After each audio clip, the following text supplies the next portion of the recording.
ایک ساتھی نے مسئلہ پوچھا ہے، وہ فرماتے ہیں کہ ہمارے علاقہ کے اندر کچھ اختلاف ہے۔ کچھ علماء فرماتے ہیں کہ شہید کی نماز جنازہ نہیں ہوتی، دوسرے فرماتے ہیں کہ شہید کی نماز جنازہ ہے۔ جو فرماتے ہیں نہیں ہوتی وہ بخاری شریف کا حوالہ دیتے ہیں۔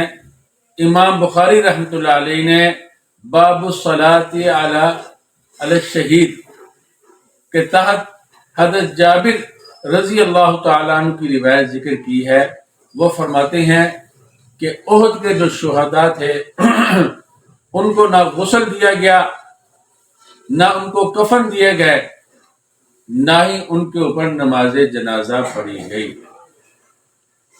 اس کا جواب یہ ہے کہ شہید کی نماز جنازہ ہوتی ہے۔ اگر وہ یہ کہیں کہ شہید کی نماز جنازہ اس لیے نہیں ہے، اس لیے کہ شہداء زندہ ہوتے ہیں، تو ہم ان سے کہیں گے کہ زندہ پہ نماز جنازہ نہیں ہوتی۔ اگر آپ کا یہ موقف ہے، آپ سمجھتے ہو کہ اس سے مراد دنیاوی زندگی ہے، تو پھر ان کا مال کیوں تقسیم کرتے ہو؟ ان کی بیویوں سے شادی کیوں کرتے ہو؟ تو شہداء جو زندہ ہوتے ہیں اس سے اخروی زندگی مراد ہے، یعنی اس ایسی زندگی نہیں ہے جس سے دنیاوی احکامات جو ہیں وہ زندگی کے مطابق بدل جائیں، ایسی بات نہیں ہے۔ اسی وجہ سے ان کی وراثت بھی چلتی ہے، ان کی جو بیویاں ہوتی ہیں ان سے نکاح بھی جائز ہے۔ اصل بات یہ ہے کہ صحیح مسئلہ تو یہی ہے، علماء کا اختلاف اس میں ضرور ہے، مگر بزرگ علماء کا موقف یہی ہے کہ شہداء کی نماز جنازہ پڑھی جائے گی۔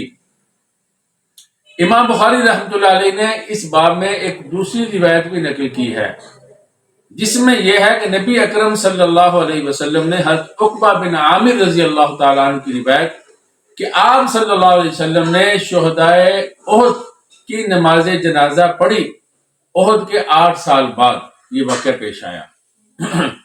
تو اگر کوئی لاش خراب نہ ہو تو قبر کے اوپر بھی اس کی نماز پڑھی جا سکتی ہے۔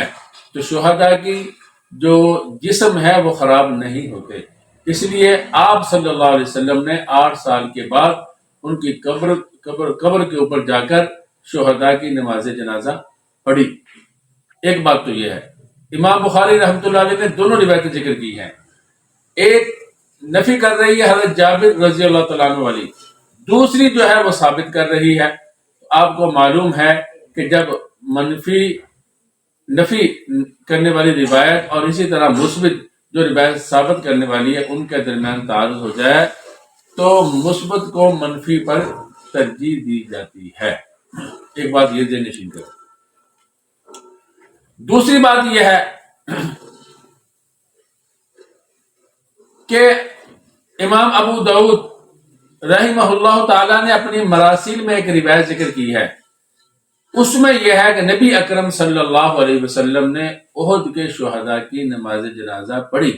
حضرت حمزہ رضی اللہ تعالیٰ عنہ کو وہی رکھا ہوا تھا، 10 شہداء کو لے کے آتے تھے، آپ صلی اللہ علیہ وسلم ان کی نماز جنازہ پڑھتے تھے، پھر 10 کو اٹھا کے لے جاتے تھے۔ حضرت حمزہ رضی اللہ تعالیٰ عنہ وہیں پر، ان کی لاش وہیں پر رکھی رہی، یعنی ہر دفعہ میں ان کی نماز جنازہ بھی پڑھی گئی۔ تو وہ جو روایت ہے وہ ثابت کر رہی ہے اور یہ روایت جو ہے نفی کر رہی ہے، تو مثبت کو ترجیح ہوتی ہے منفی پر۔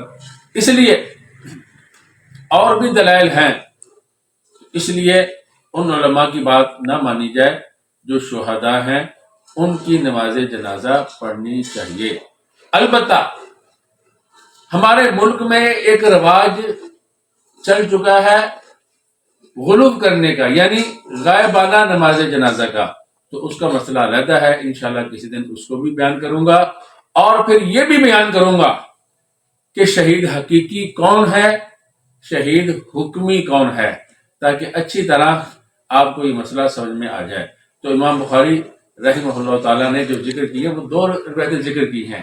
بعض علماء نے اس کو لے لیا ہے، ان کا موقف یہ ہے، بعض کا یہ ہے. دونوں طرف بہت سے علماء ہیں. راجح بات یہی ہے کہ شہداء کی نماز جنازہ پڑھی جائے گی. دوسری روایات سے بھی اسی کی تائید ہوتی ہے. دعا کیجیے اللہ رب العزت ہمیں دین کا صحیح فہم عطا فرمائے. وآخر دعوانا ان الحمد للہ رب العالمین.